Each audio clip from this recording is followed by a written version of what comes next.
Thanks for checking out the Freeform podcast. On this episode, we're going to be talking about how to stay financially healthy during a crisis.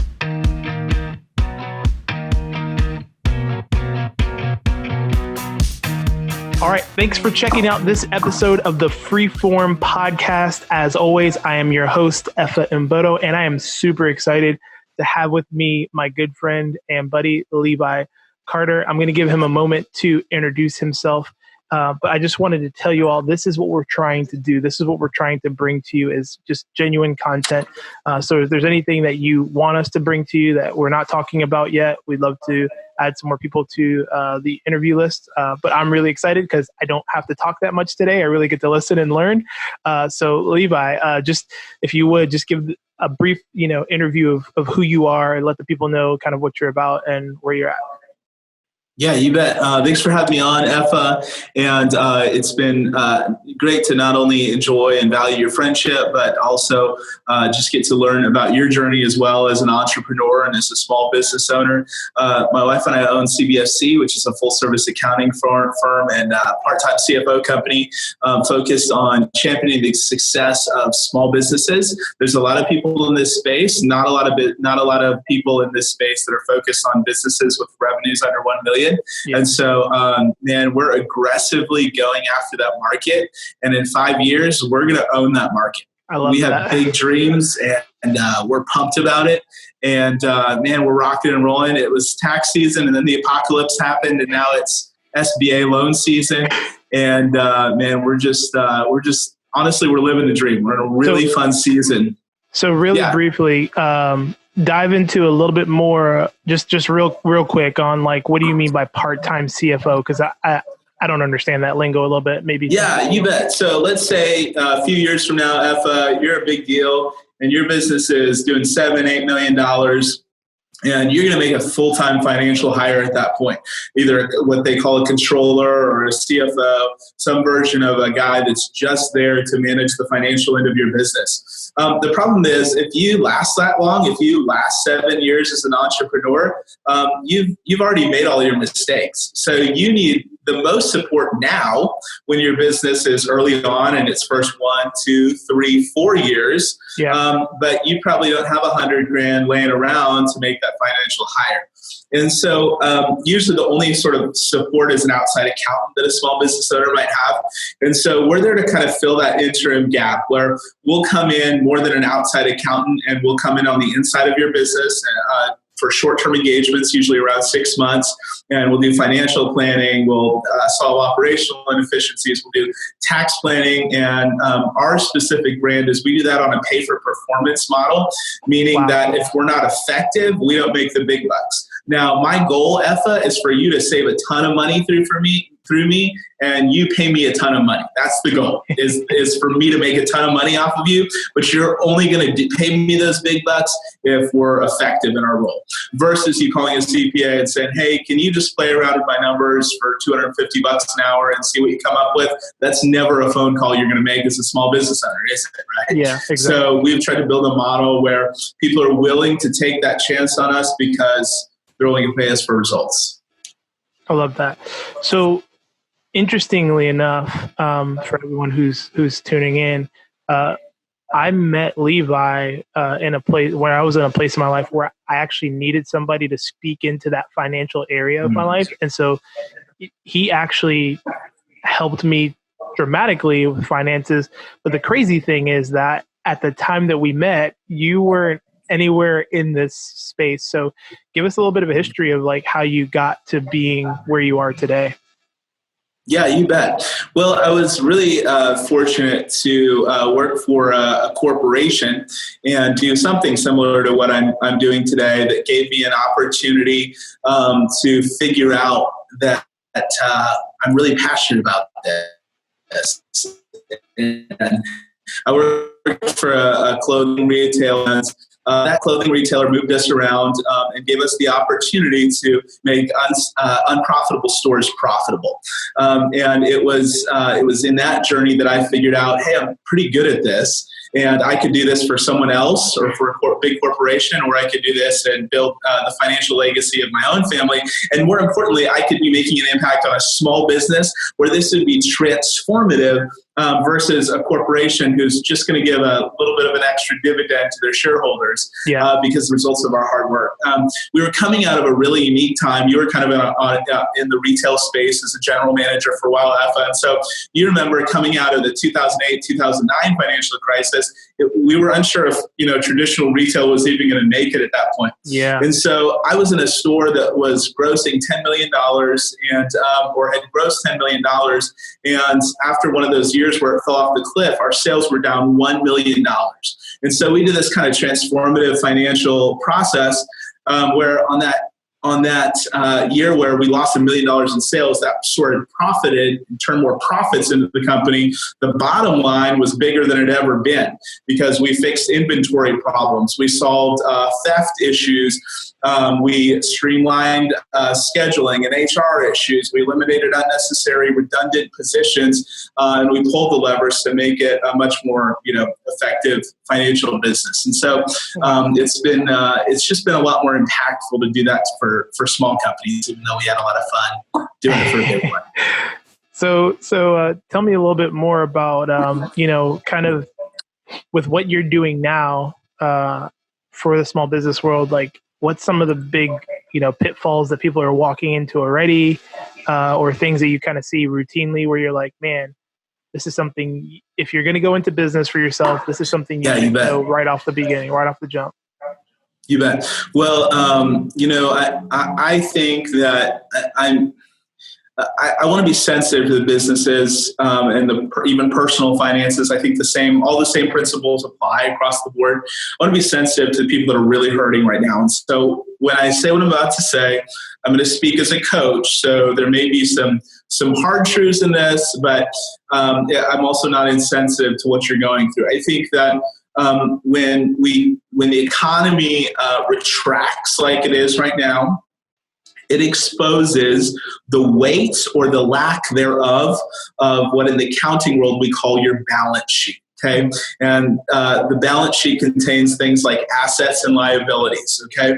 And so there's a lot of companies that are really hurting, and what they're finding is that they were not a strong balance sheet company, meaning they didn't have a lot of cash in the bank. That's an asset. Okay. And they had a lot of debt, or they had a lot of liabilities. And when the economy retracts, those liabilities don't always magically disappear. Maybe there's some stimulus package that gives you a couple months on the end of your mortgage or something, but they don't all magically disappear. And without the cash in the bank, you're still forced to service those liabilities. And so I think the biggest thing is, I want to speak some hope into the world right now that, you're going to get through this. In fact, the federal government is pumping an insane amount of dollars to make sure your business gets through this, to make sure you personally get through this. So you're going to get through this. You're going to survive. So take a deep breath. Your children are going to pay for it in their taxes, in 20 years. So, so that's the downside. But today you're going to survive this. So since you know that you're going to survive this because these wild unemployment benefits and wild small business grants that have never existed before, you can take a deep breath. And this is just a really painful learning experience to know that when the world reopens for business, Effa, that we're just going to go the right way next time. We're going to build a strong balance sheet company that has a lot of assets and not a lot of debt, or ideally no debt.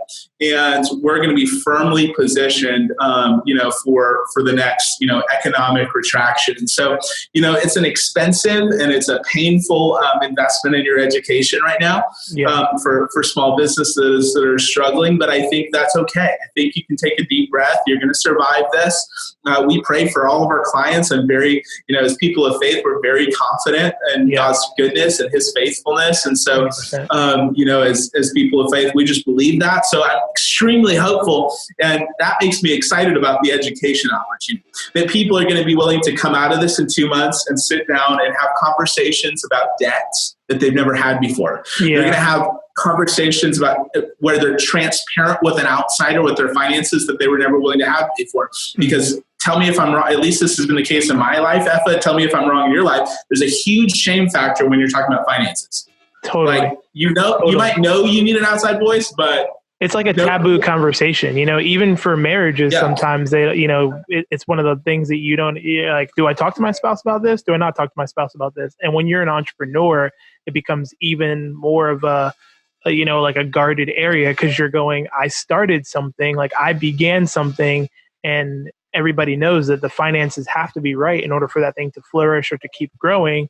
And so you kind of get to that place where you start going, whoa, I can't let anybody in on this because it's a little bit hairy, or whatever. And just for a little bit of saying context, it's even hard to let your spouse in on it. Yeah.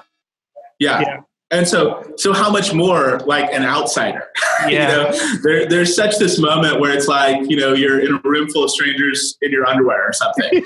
Like, who wants to invite people into that conversation? Yeah. But the really cool thing about it, and again, this applies on the personal finance level just as well as the business. The cool thing is when you invite someone in to look at you in your underwear, what happens is that conversation, especially I see this with spouses and I see this with business partners, that conversation that's really tense and awkward and full of relational stuff that's in a marriage or in a business partnership, all of a sudden that conversation, that environment totally goes away when you have an outsider. Because I'm just a math guy. I'm not a stakeholder in your business. Yeah. I just do the maths. And it doesn't hurt my feeling at all if you don't like math. Like there's no relational component. There's just a coaching. There's just well, here's how this number will work. Here's how this number won't work.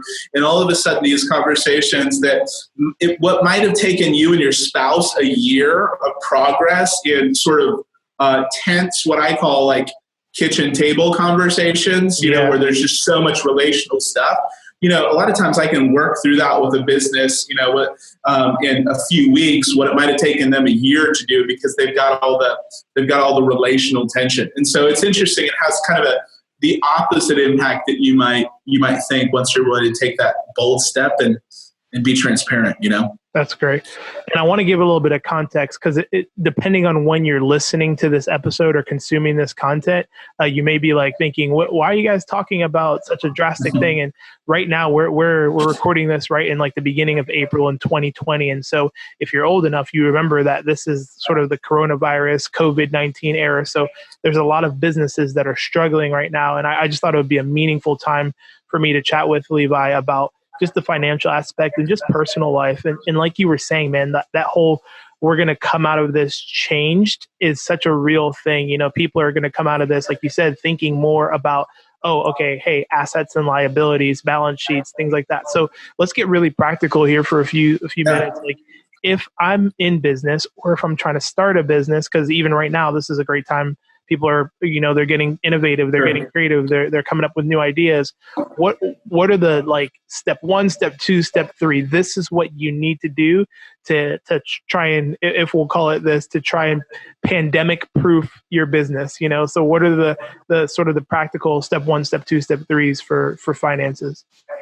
Yeah, gosh, there's 100 things that I could go in that 100 different directions we could go in there, right? But let me just kind of go in a few, and they're not connected, so these are going to be random. I'm going to go in a few different directions.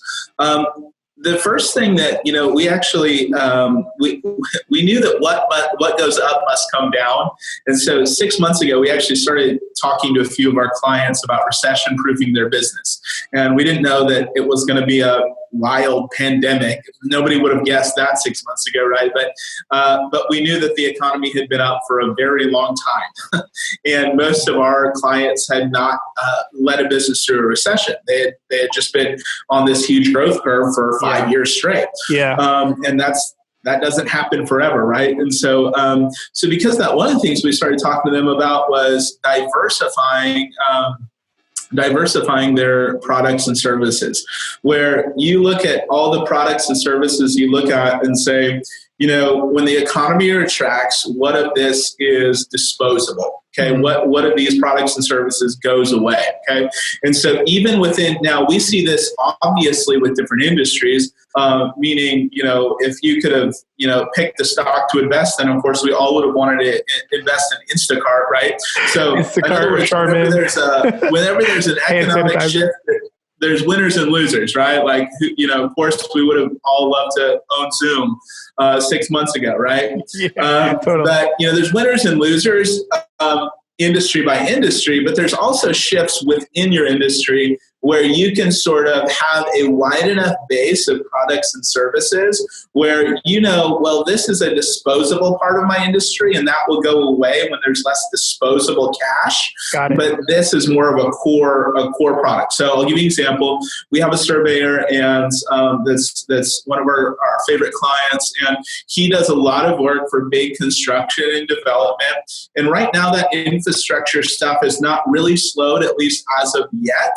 And so that book of business is still thriving, whereas also a lot of surveying works comes from real estate transactions. Well, obviously your business is impacted by an immediate impact that this has had on real estate transactions, Effa, so you understand this. So that side of his business is immediately slowed, but there's still a base in this other part of his business that's not as economically impacted, right? So for me, an example of something that's gone away is, there's a lot of great tax representation firms that represent people under audit, that represent people when the IRS is seizing their assets and imposing liens and things like that. Well, that's a great product that we offer, but all of those like hardcore collections activity on the IRS side has paused because the IRS has essentially gone home. There's some essential workers that are still there, but all of that activity has paused, and they are not set up for remote work over there at the Internal Revenue Service. Far from it. So if I was a tax representation firm only, I would have been booming last year, and I would have been in a crisis moment this year. So we have a wide base of products and services. Okay, let me go one other direction if you're okay. Sorry, I love that. That's great. Thank you. Taking a bunch of time. This is a completely different direction, but I want to say something that applies to both businesses and individuals. Finance is about behaviors, not about math. Okay, and a lot of my accountant peers, here's how you know this is true. A lot of my accountant peers have $70,000 in student loan debt. So that's how you know that it's not about math, it's about behaviors, because they do math professionally. Yeah. So they don't have a math problem, they have a behaviors problem if they have $70,000 in student loan debt, right?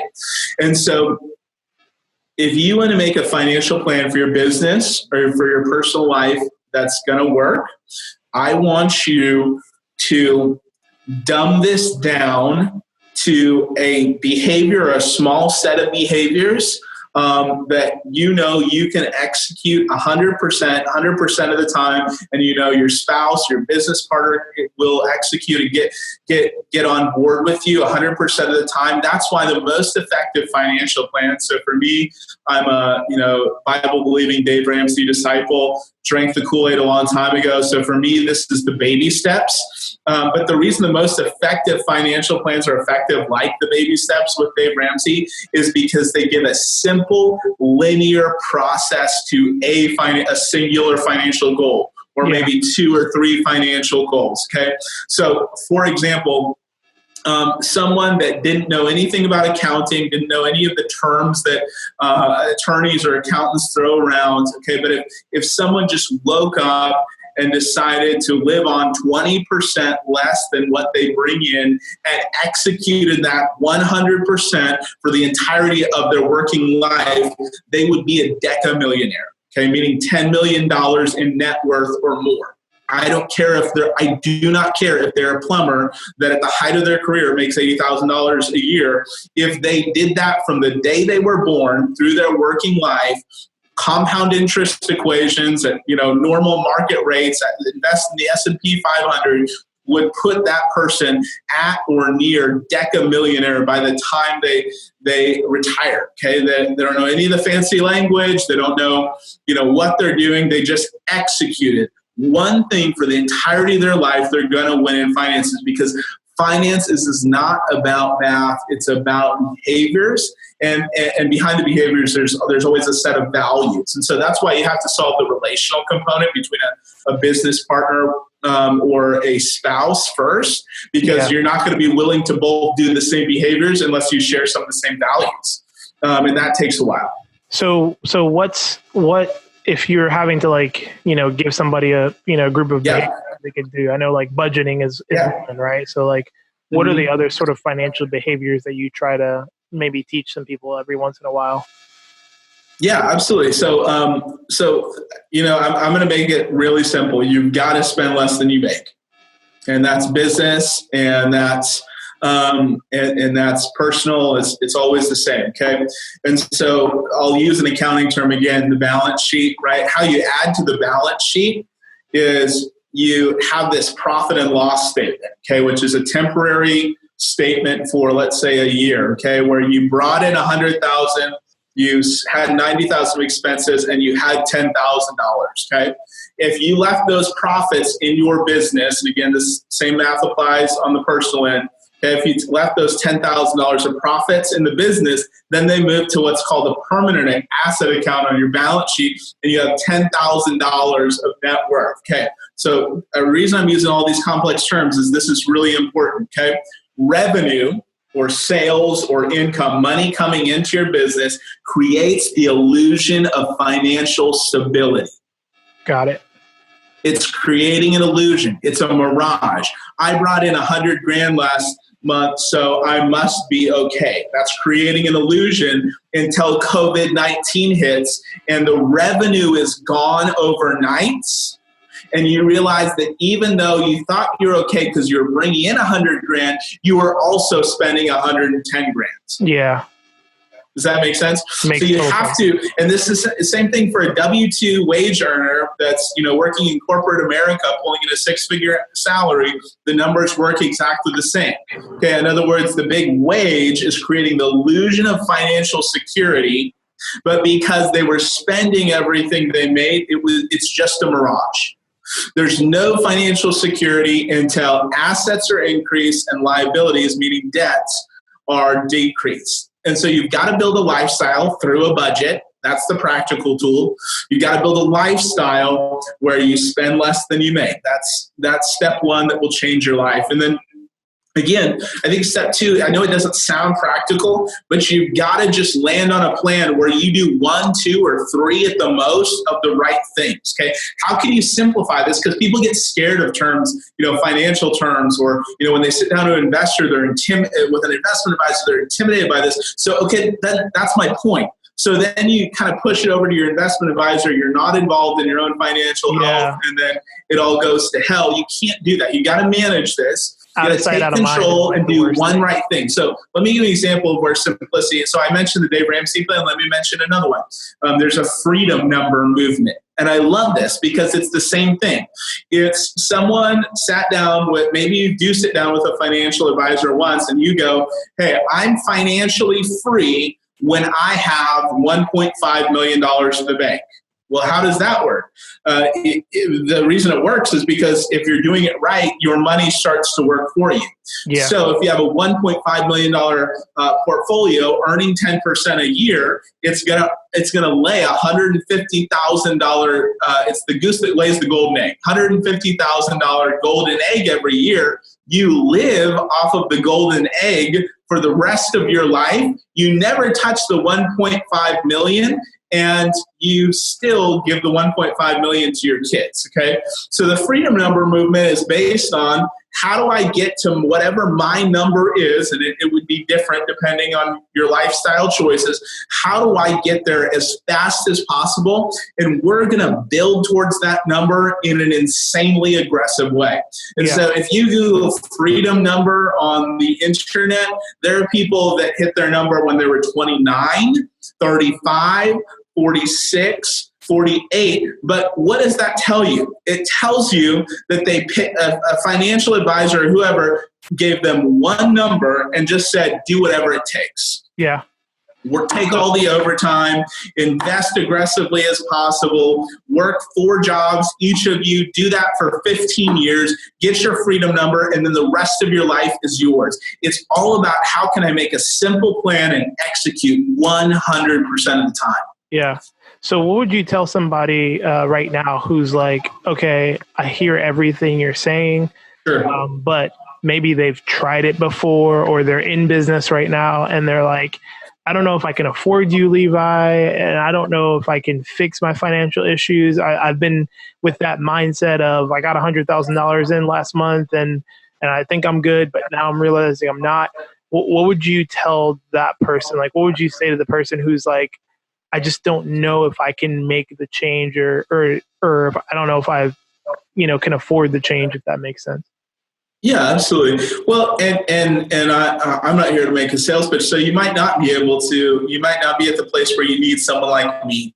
You may need a $150 financial coaching session from someone that could just be a friend and come sit down with you at the kitchen table. You may not need that. You may be able to DIY it. But it's always going to start with first getting on the same page with any other stakeholder. So in a marriage, that's going to be your spouse. And it's going to be making a simple 1, 2, 3 step path. And then you just work the plan. The reason, in my opinion, the best plan out there is the baby steps, is because the baby steps only allow you to do one thing at a time. We dumb it down a lot for you. Put $1,000 in the bank. Step 1. That's all you're doing. For the next 2 weeks, you don't need me to come in and advise you for $2,500 a month to do that. For the next 2 weeks, you're putting $1,000 away. I don't care if you drive Instacart, wear your mask, do whatever you got to do. I don't care if you deliver pizzas. I don't care if you sell hand sanitizer on the internet. Go get your booty out there, hustle and grind, put $1,000 away. That's your only financial planning goal. Okay. And then when we do that, we say that we're going to get rid of all of our debt. All of it. Not good debt versus bad debt, just all of it. Okay. And you live in baby step 2, usually for a year, usually for a year and a half, usually for 2 years, sometimes 2.5 years, sometimes. You've got to knock it out in 2.5 years or you'll give up. But all of your disposable income, every extra penny, your beans and rice it the whole way through, goes to paying off all of your debt, because that's the first part of living with the strong balance sheet life. Okay. Yeah. You try to do multiple right things at the same time. You try to save, invest, and pay off debt at the same time. You will do none of them well. One at a time, one foot in front of the other, do the next step. And then you get some of the more fun baby steps, like number 3, which is fully funding your emergency fund, with 3 to 6 months of expenses. Let me tell you this, if you choose that financial plan over another one, the baby steps, everything will change about the way that you think about money after you have 6 months of expenses in the bank. That's for businesses too. Yeah. You need 6 months in the bank in your business and 6 months in the bank, or at least 3 on the personal side. Everything will be different from that day after. Okay. I can't explain it, but the way your brain works about money and the way you make wise financial decisions is completely, utterly changed after that moment. Yeah, there's an absolute. But it's one at a time. That's the biggest thing. Do one right thing at a time, and then do the next right thing. One foot in front of the other. And so, I hope everybody's getting really, really, really practical right now. I hope you're sitting down and people writing down your budgets and stuff like that. But like you said, if you're not single, right? If you're not solo, if you're not by yourself, if there's any other stakeholders in the game, whether that's a spouse or a business partner, right?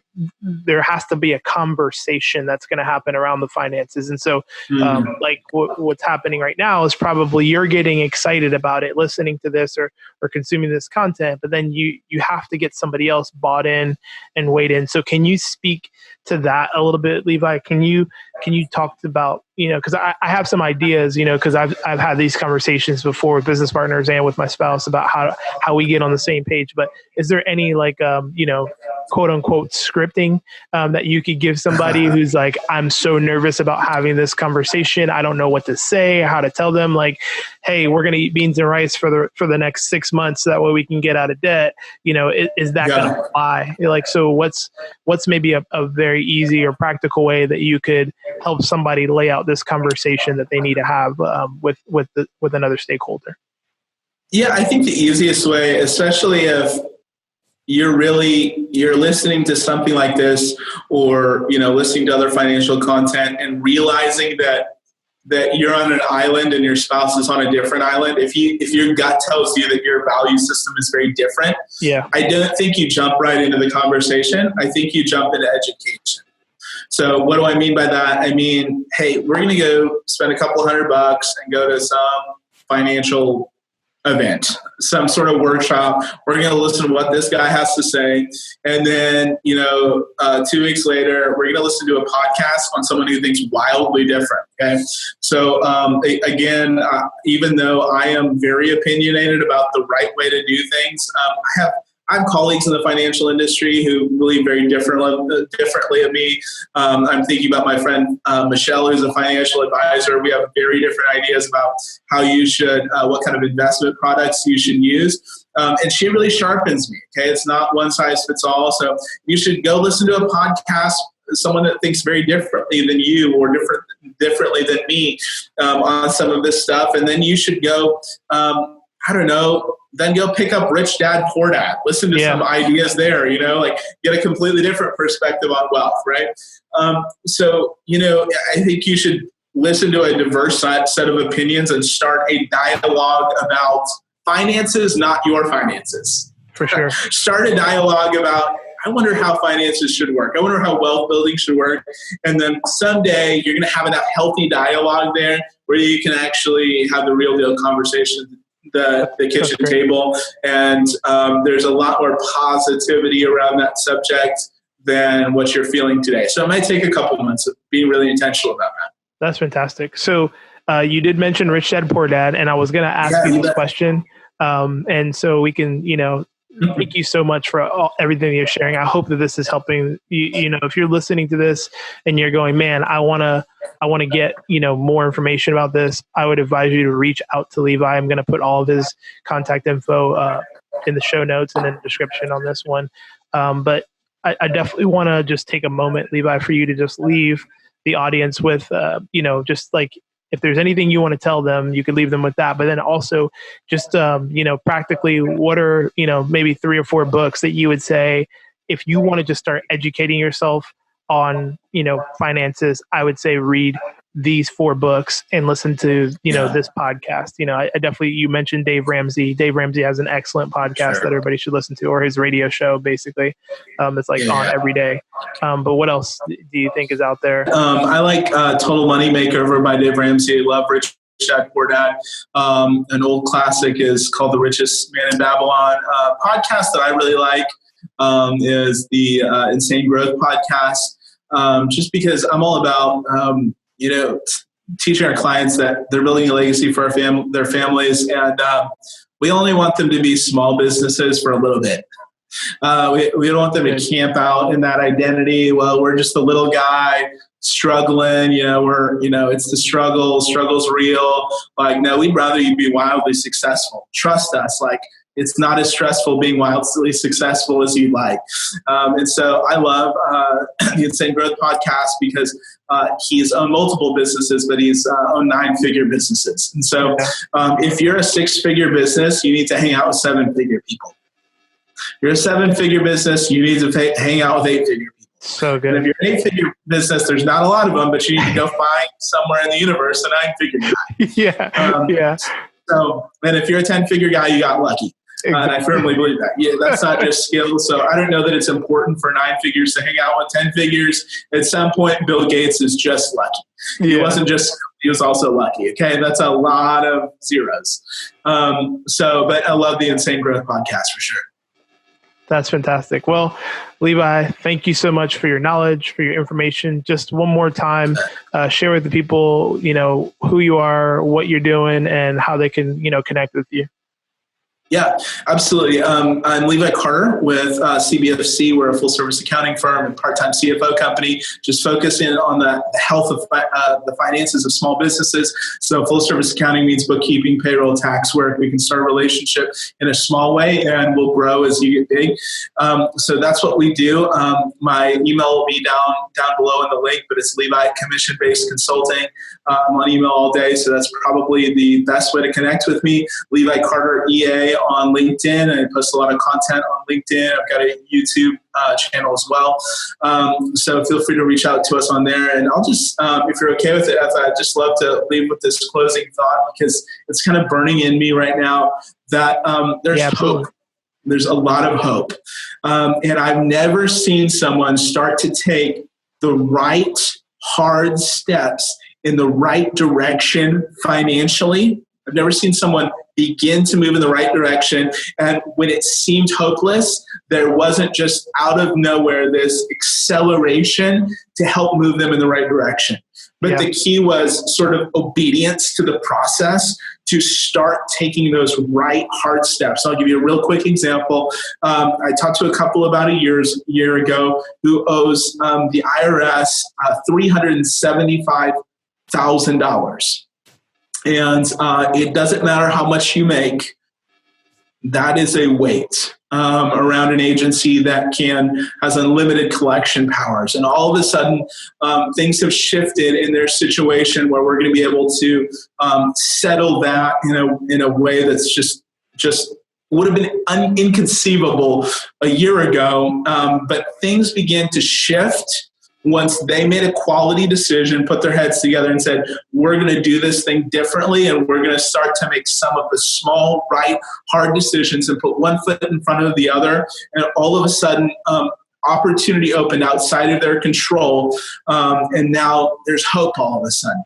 And so if you'll make the right, hard, small decisions in a situation that seems daunting and hopeless, I guarantee you there's hope. There's hope for your small business. There's hope for your marriage. There's hope for the financial legacy of you and your children.